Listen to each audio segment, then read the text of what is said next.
Hello mga suki, good morning po sa inyong lahat. Sa oras na po yan is may bumili po sa amin, so kailangan kong aasikasuhin muna bago ko gawin yung mga gagawin namin.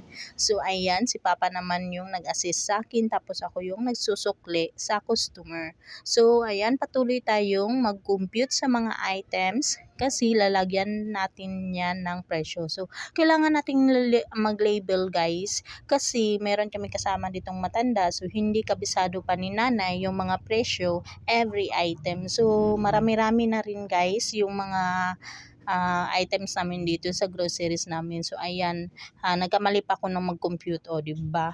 Napaka-simple lang yan pero nagkamali pa rin. Every item po namin ay 20 to 30% po ang tubo. So ayun, ang ginagawa ko is nagli-label ako, tapos si Papa naman yung nag-arrange kung saan nilalagay yung mga items para makita sa mga customers.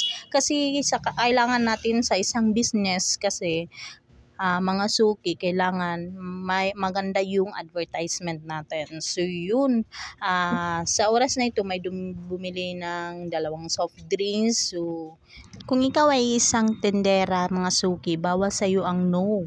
Dapat walang no sa iyo. Dapat always yes. Kahit pagod ka, yes. Kahit may sakit ka, yes. Always yes. Kasi alam mo mga suki, sa mga tendera at tendero dyan, proud ako sa inyo dahil naranasan ko rin yun. Isa akong tendera tapos plus student, pero fresh graduate naman ako. Thank you Lord. So ayun, pinipresyohan ko yan, nagsiseryoso na ako dyan na time na yan, pero pagod ako, but always yes pa rin, para naman aahon tayo sa kahirapan. Kailangan nating gupitin yan mga suki, kasi kailangan nating bubutasin kasi may ilalagay natin yan sa pwesto niya kung saan makikita nyo ngayon sa video na ito, dahil maganda siyang tignan. Kung saan nakikita nyo, may puncher akong maliit na gunting, so makikita nyo ito dito sa video na to.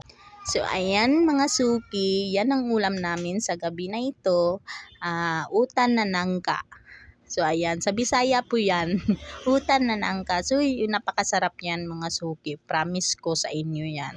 So ayun mga suki, continue tayo sa pagbubutas ng oyster na ito para isabit na natin dito sa sabitanan niya. So ayan, kunin natin yung luma, tapos ilalagay natin yung mga bago. So ganyan talaga.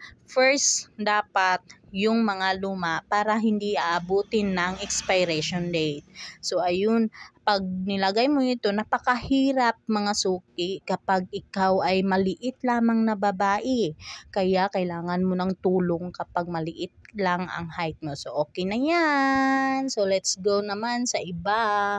And syempre, kunin natin yung mga ibang nilabel ko ng presyo. So kailangan nating ilagay at i-arrange yan kung saan natin ilalagay ang mga items.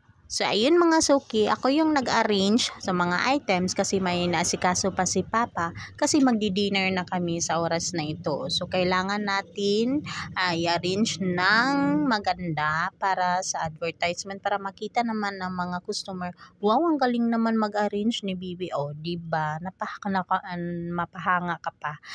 So ayun mga suki, so kailangan din natin ilagay itong napkin na to. So ang napkin, dyan ka lang. Hindi na kita i-arrange kasi napapagod na ako sa mga oras na yan mga suki. So bahala na si Batman, so makikita lang nyo yan. So ayun mga suki, ito binabalik ko sa mga lagayan nila kasi bawal po kasi yung mga pagkain at saka sabon.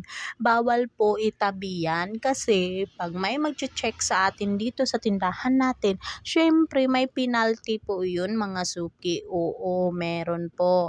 Kasi ang pagkain ay sa tao, tapos ang sabon ay para naman sa tao pero hindi kinakain, di ba? Sa totoo lang mga suki, napakahirap talaga mag-video pag ikaw lang mag-isa. Kasi yung kamay mo na kaliwa mong kamay, yun ang kamera. Tapos ito namang kanan mong kamay, ito yung nag-arrange yung mga items. Grabe, yung mata ko parang mabubulag na talaga ako saka titingin sa camera, titingin naman sa items. So hindi siya madali. Sa mga vlogger dyan, sa mga good influencer dyan, grabe, proud na proud ako sa inyo kasi naranasan ko dito mga ganyan na mga kilos na as a vlogger. So, hindi siya madali guys. So, ayun, yung tinuturo ko, so bawal talaga itatabi yung mga pagkain sa mga tao at saka sa sabon. So, kailangan nating i-arrange ng maayos yan.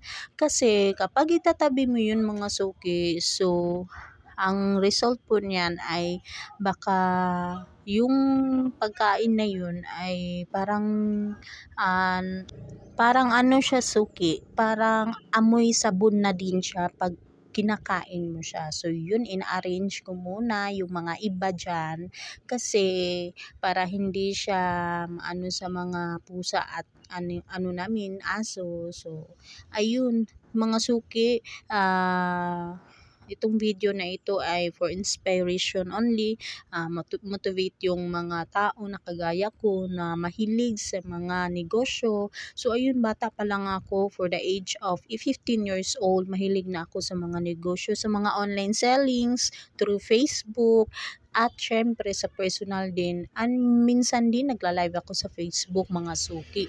Kasi tulong din yun sa mga magulang ko. So, ayun, yung soft drinks na yan, bawal na bawal yan. So, kailangan natin yung ilagay dito sa baba kasi doon yung mga soft drinks and mga mineral bottle. And syempre, ito namang tinapa, so kailangan natin ilagay dito mga suki. Kasi, katabi naman niya si John Rock. So, tinadhana talaga silang dalawa pero hindi talaga kayo magkatuluyan yan. Ay, naghuhugot naman tayo dito sa ayun, maganda na siyang tignan. So, ayan, na-arrange ko na lang dito para hindi naman ano yung pag sa customer na ay wala namang ano dito. Kahit sa ganitong maliit na gawain mga suki, nasisiyahan ng mga magulang ko dyan. Ayan, tignan niyo sila, 'di ba? Happy kami kahit saging yung kinakain namin. So hello po sa inyong lahat mga suki. Bili po kayo dito sa Mutia Store. So yan yung mama at papa ko na maganda at gwapo. At ito naman si nanay na napakaganda din. Mana yan sa amin. So ayun, 'di ba? Masaya lang kami. Bye.